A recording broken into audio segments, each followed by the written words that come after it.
you're going to use. Some browsers such as IE are just going to guess what character sets you're using. And something like UTF-7 could be validated by IE and used. And here's a different way of showing the less than and greater than signs. So just to send this issue of encoding home, let me show you some encodings for URLs. Different ways you can say Yahoo or go to Yahoo website. First one is just putting www.yahoo.com or using a IP address. Everyone here probably knows about this IP address. How many people have seen this type of way of representing a URL? Just raise your hand if you have.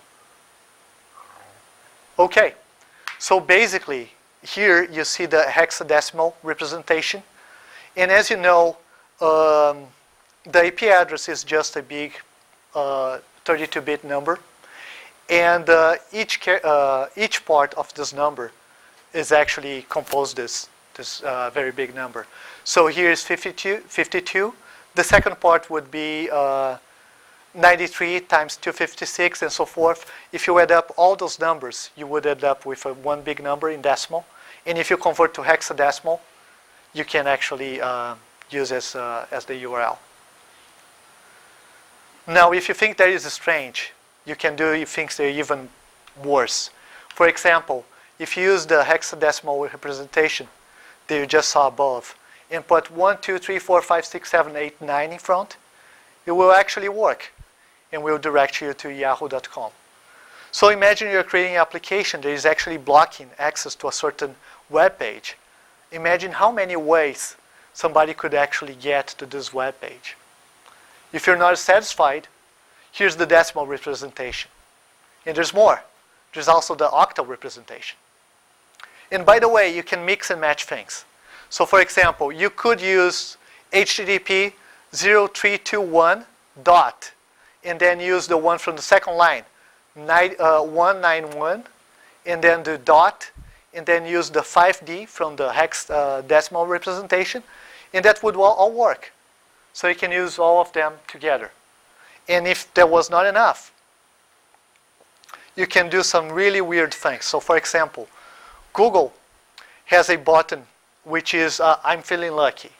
Whenever you type it up a query, you get a bunch of results. If you click on that button, you're going to a random page that Google decides. So what if Google just returned one single page and you click in that button? What would happen? You would go to that page, right? Because there would be no other choice. So here's a cross-request site forgery on Google. That you could force it to click on the I'm feeling lucky button and have one single result, which is Yahoo. So that page, although looks like it's going to Google, is actually going to redirect you to Yahoo. Once you see all those things with IPv4, you would think, okay, probably IPv6 they actually solve, and there's only one way to represent a IPv6 address. Well, actually there's several. If you consider this IPv6 address on the top, here you can represent the same address, but without the zeros. You just put a bunch of dots there, and you can compress it. Likewise, you could do with just one zero instead of writing all the zeros. Or you could compress all the 2 zeros that you have there and put in between the dots, or even have no zeros at all. And that would also be a valid IPv6 address. So in order to get your data entry correctly, you would have to know about all those things. If you're talking about paths, paths are also kind of messy. You have this way to get to calc.exe on Windows, or you could get using the forward slashes. This is all valid, right? You can also use the / question mark, and a lot of people look at that and say, what server name is that? Well, it's not a server name. So usually / used for server names, right? Here you're not using. This is the Unicode representation of a path. And that's quite interesting. A lot of people say that whenever you do coding, you should always prepend with // ? And the reason is because if you're programming for Windows, you always have, a lot of times you have two representations of a file name. One is the long name, and the other one is the legacy 8.3 name, right? If you always use the // ? You're going to have only one representation, which is the long name. The problem with that is that while paths in Windows are usually bounded to max path, whenever you use the Unicode path, max path is actually each segment of the path. So that thing could be max path, that thing could be max path. So if you're doing some programming in C, C++, you might end up with a lot of buffer overflows if you don't know how to use this thing correctly. You can use the file protocol to get to calculator. If you do start run, that would work. You can use system variables. And by the way, remember the system variables can be composed of other system variables, so it's kind of recursive. You can point to your own machine and then point to calculator. You could use dots and dots notations in the middle of the path to confuse whatever input entry you're doing. And finally, you could use with a single dot at the end. So encoding is really hard. What can you do about it to prevent it?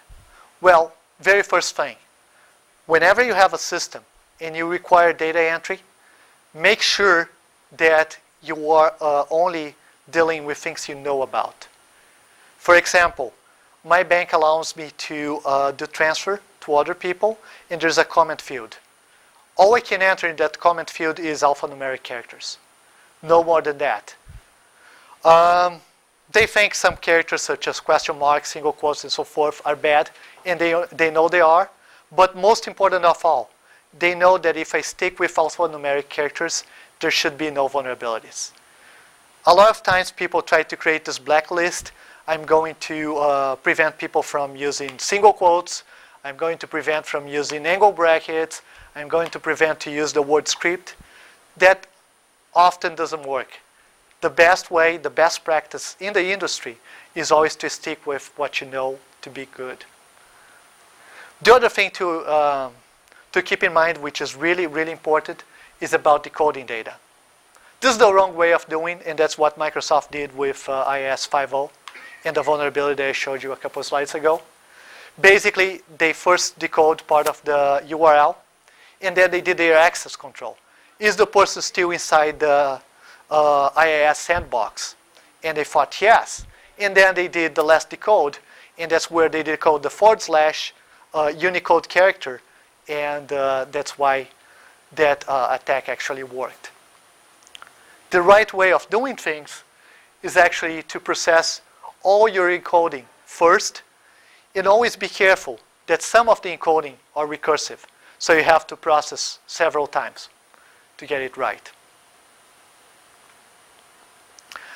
Also, there's a bunch of APIs out there that will help you with encoding. They're going to get things in the normal form for you, and those APIs are usually made by professionals who actually spend hours and hours. You know, it's a project by itself to get those APIs right. Each language has its own APIs, and I encourage you to take a look at the end of the slides in the appendix session. There's a bunch of APIs, or look at your manual, or if you want to look at something else, there's also OWASP. There's this ESAPI, which is a collection of security features and security, functions that can be used in your Java or .NET application.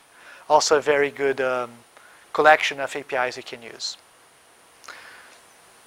So, to conclude this talk, after talking about how easy it is to do cross-site scripting attacks, how easy it is to do SQL injections and so forth, I want to leave one thought with you. We need to raise the bar. In other words, in the past, in order to steal a bank and get the most valuable asset, your money, you would have to blow up a vault. You would have to pass the guards. You would have to use guns or use violence in order for that to happen. This way, to a big extent, it seems that all this protection became enter your username